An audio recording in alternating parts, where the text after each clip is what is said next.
Bonjour, je m'appelle Jessica Maupetit et je suis tatoueuse dans le concept store L'Atelier de la Main Noire et à Frontignan depuis 10 ans. Assez atypique, je viens à la base du commerce, j'étais directrice dans le commerce depuis presque 20 ans et à la suite d'un licenciement économique, j'ai changé de voie et j'ai voulu tenter ma chance de vivre de mon métier, de l'art. Donc j'ai toujours peint à côté, mais pour le loisir, en exposant quelque peu dans des collectifs d'artistes, mais jamais à 100%. Donc là, ça fait 2 ans, je me suis formée au tatouage, et à côté, comme ça me permet aussi d'exposer mes toiles, mes peintures et les illustrations. Alors, le concept de l'atelier de la main noire a ouvert il y a 18 mois, donc 5 jours avant le premier confinement. On a eu la meilleure idée de l'année. C'est un espace de coworking, c'est-à-dire qu'on est deux à se partager les lieux, avec mon conjoint qui, lui, gère la partie boutique pour son entreprise, et moi, dedans, j'ai la partie tatouage et atelier d'art. Il y a également notre association d'événements culturels, Horizart, qui a donc le mur et qui permet d'accueillir chaque mois des expositions d'artistes et des concerts. On a eu pas mal, parce qu'on a une expo donc mensuelle depuis presque 2 ans d'ouverture. Il y a eu Fanny Saint-Pierre en juillet, qui a été quand même un événement, un gros événement, où il y a eu le concert des Fuck Fact en simultané, parce qu'elle avait fait la pochette de leur album. On a eu des artistes également, pas forcément professionnels. Je pense à Christian Combeau, qui est de Frontignan, qui travaille le métal et qui fait partie des associations des 4 saisons. Aurélia Grit aussi, qu'on connaît, qui est la présidente des Arteliers. Mister Kotz pour ses photos pendant le FIRN passé. Enfin voilà, il y a eu pas mal d'artistes. Oui, alors là en ce moment, on accueille donc Popov sur son exposition donc musicienne et chanteuse rock. Popov, c'est un artiste qui vient à la base de la publicité, donc vraiment dans le dessin graphique, qui a à la suite d'un AVC lâché son travail aussi.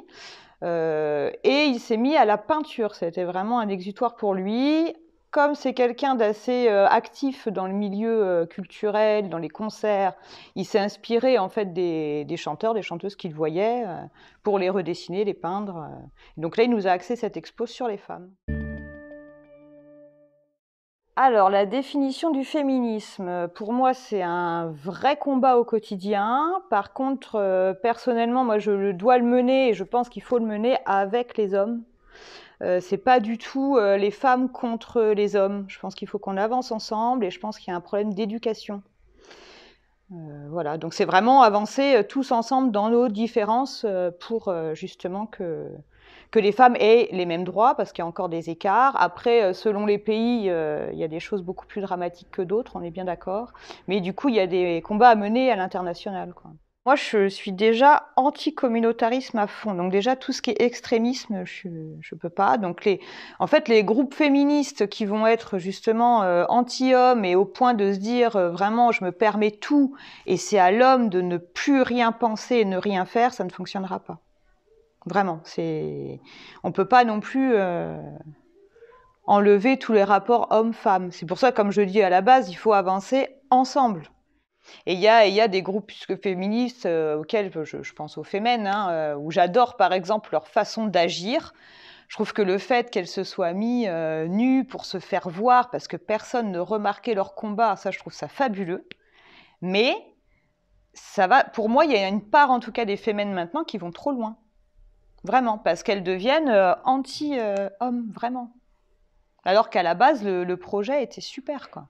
Donc je veux pas rentrer là-dedans. Alors personnellement non. Après, moi j'ai plus été victime d'agressions sexuelles pour le coup. Voilà, mais pas non, pas lié au genre. Enfin, ou alors si, enfin même pas, non. Enfin pas personnellement. Non non. Et pas témoin non plus. Ça peut. Par contre, c'est pas toujours le cas. Parce qu'on oublie qu'il y a plein aussi d'agressions et de viols qui se font par le conjoint dans le foyer, donc avec justement une espèce d'emprise où la femme est éperdument amoureuse, où on lui fait croire que c'est normal, que ça doit se passer comme ça, et quand on n'a pas été éduqué sexuellement, je reviens encore à l'éducation, ne serait-ce que par ses parents, et ben on ne sait pas ce que c'est que la sexualité. Donc on peut malheureusement la découvrir pas dans le bon sens. Donc c'est pas forcément le viol classique dans la rue de la femme qui se fait agresser, ou enfin c'est pas toujours ça.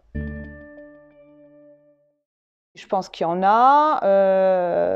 Professionnellement, il y a quand même une équité au travail, je trouve, qui se fait de plus en plus, chose qui n'était pas forcément le cas avant dans des postes à responsabilité. Même au gouvernement, on voit quand même plus de femmes. Bon, après, il y a encore cet écart de salaire où malheureusement, il y a encore des secteurs où il faut le bosser.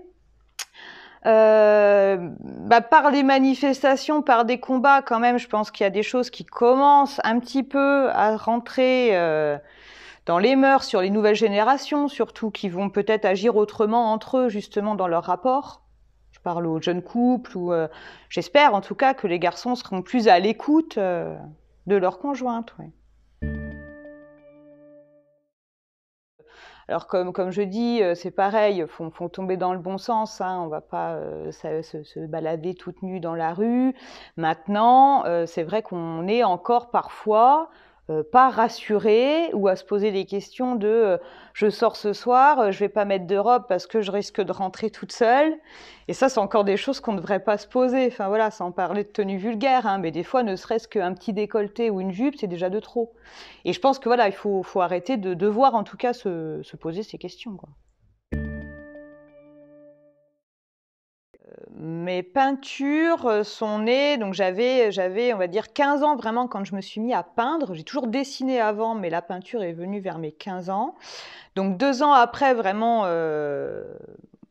plus d'1 an d'agression sexuelle. Donc à la base, je me suis mis à peindre, c'était vraiment un exutoire. Enfin, ça a été... et je pense, la main noire est arrivée. Pour moi, elle signifiait justement tout ce mal-être que j'arrivais pas encore à dire, parce que ça prend du temps, parce qu'il faut se soigner. Enfin voilà. Maintenant, ma main noire est toujours présente. Elle veut pas forcément parler ni d'agression sexuelle, ni de viol, mais elle se retranscrit dans des sujets souvent sociaux. Les femmes reviennent forcément parce que ça fait quand même partie de quelque chose que j'ai envie de combattre, de défendre. Et elle va représenter un peu les doutes de chacun, ou les peurs dans le quotidien. Alors là, j'avais fait une dernière expo qui s'appelle Aride, qui était vraiment fondée sur le confinement, tout ce qu'on a pu ressentir, dont par exemple le désert social, et puis toutes ces mains qui sont là, qui vous grippent, parce que c'est la trouille d'être tout seul, en fait, de perdre les contacts de tout le monde. Donc, c'est pas forcément que féministe. Par contre, ça revient beaucoup. Et c'est vrai que je peins souvent en colère, quand même. Ça va être tiré quand même beaucoup des actualités. Enfin voilà, il y a la toile qui est là, ça a été le retour des talibans, parce que voilà, moi d'entendre des gamines qui n'avaient pas connu ça, qui travaillaient, qui faisaient de la musique, et je me dis du jour au lendemain, on est là et on nous interdit tout ça, ça doit être juste horrible en fait, sous peine de mort. Enfin là, on parle même pas juste de discrimination. Donc forcément, voilà, ça me fout en rage, et puis ça se met sur toile parce que c'est comme ça. Donc j'utilise l'acrylique pour ce fait, parce que je peins rapidement. Je suis pas une patiente, il faut que quand ça sorte, ce soit fait très très vite. Alors, projet, en ce moment, je suis à la boutique éphémère à la Salizo avec l'association des Arteliers, donc jusqu'au 23 décembre. En parallèle, je prépare une autre exposition en collaboration avec Alexandrine Salle des Fanfreluches.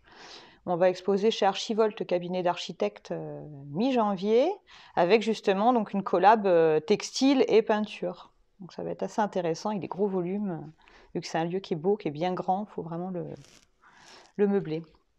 Et puis à la recherche d'autres lieux d'expo sur toute l'année. Frontignan, je continue mes tatous, hein, toujours, ça, métier passion, donc pourvu que ça dure. Et puis des expos tous les mois encore, ils continuent. On est booké jusqu'à octobre 2022 au niveau des artistes, donc une belle programmation à venir.